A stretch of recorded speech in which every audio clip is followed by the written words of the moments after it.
Welcome to another product spotlight. I'm John, and today I have my friends Seth and Murph with me, and we're going to be looking at these Class 1 Model Works Autoracks. These are HO scale, and they represent Thrall 20-2 Autoracks, and they have 4 different body variations, A, B, C, and D, and we have 3 different ones here. Something I'll mention is if you go to the Class 1 Model Works website, you're going to find that they have a whole bunch of different road names and road numbers for these available there. And they have a price at the time of this recording of $99. And I know what you guys are thinking. Wow, $99 for an auto rack?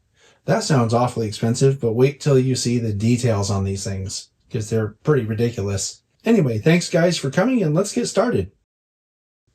Okay, so because these are kind of the same thing, it's 3 auto rack models, I figured we'd look at the one that's a little different. And so I've put the Burlington Northern version here on the table. And something I was noticing as I was looking at it is just how good the paint coverage is. The green is good, and the yellow on the flat car portion of the body looks really good. I'm noticing there's a ratchet here for the brake on the end. That's yellow, so that stands out. And also the markings on the model are very good. If you look really carefully with magnification, you can see that all of the lettering in here is all legible. It looks like these are separately applied wire grabs that make up the ladder. And then the stirrup seems to be a separately applied piece too. If it's not, it's done in such a way that it sure looks like it. TTX started with one of their standard 89-foot flats, and what you're seeing is just variations in the racks. And the racks were replaced over time depending on different needs of the shippers. I believe the impetus was Chrysler was shipping a lot of minivans and wanted a tri-level minivan carrier, and usually SUVs and minivans were in bi-levels, so obviously by using a tri-level you could get another 50% more vehicles in the car, which you'd like if you were a shipper. Something else I feel remiss by not mentioning this, and I'll put a light behind it later, but those are photo etched metal sides, and boy, do they look good. I mean, what you're seeing here, I'm just going to do this, is you can see through it. You see the pointer stick behind it there, and I'll put a light behind it when we look at the other side of this model, but that photo etched side is really convincing. Yeah, these are spectacular. Oh, Murph got a light. Show us. Ooh. Ah. Ooh. Ta-da. I'm going to call this the brake end because I noticed there's a ratchet here for the brake mechanism, and I was pointing out that it's yellow, right? So it really stands off of the green background very well. I noticed that there's some chain detail down here.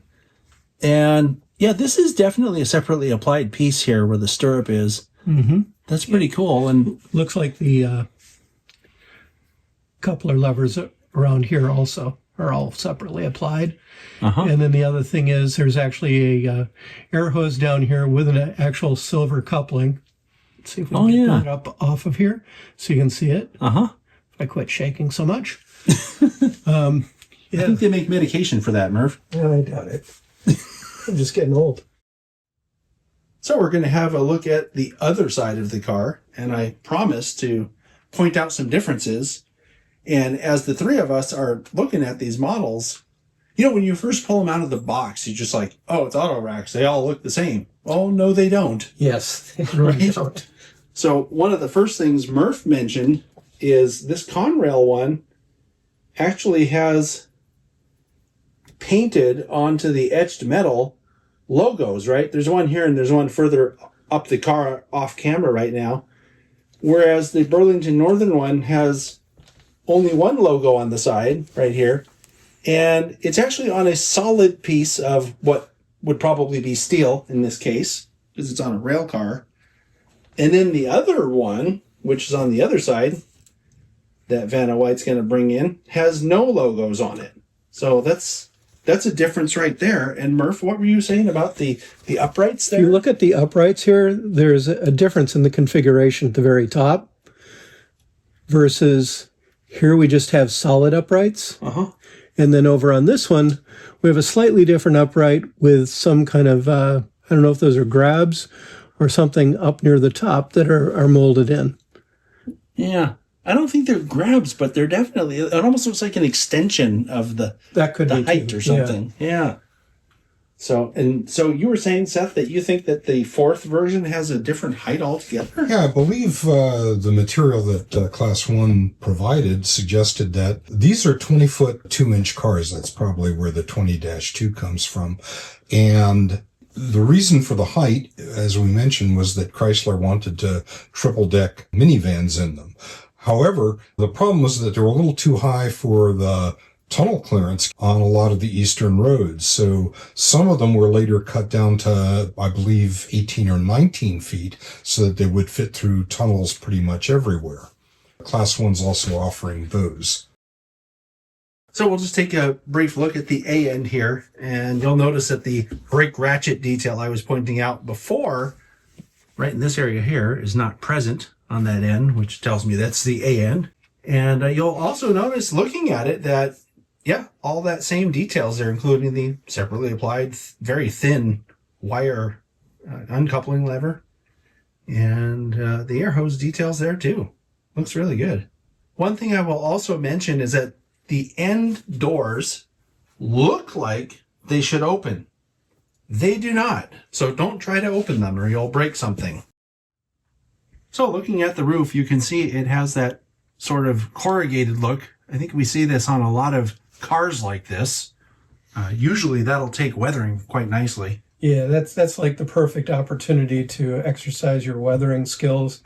I don't think I've ever seen any of these cars this clean out in the wild.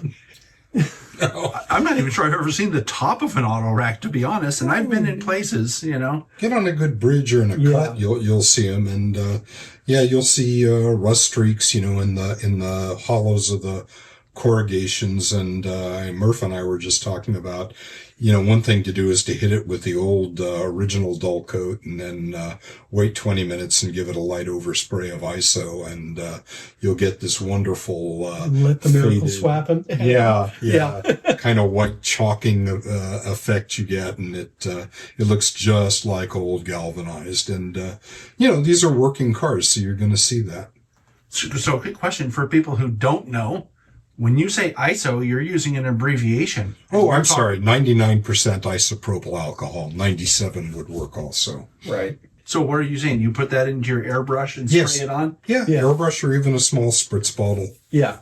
Just spray it on. Okay. And the dull coat has to be fairly fresh. I mean, not wet, but not completely dry. I might do a pallet on a $30 Autorack and a $100 one, but... Try it on an old Walther's Autorack first. Yeah.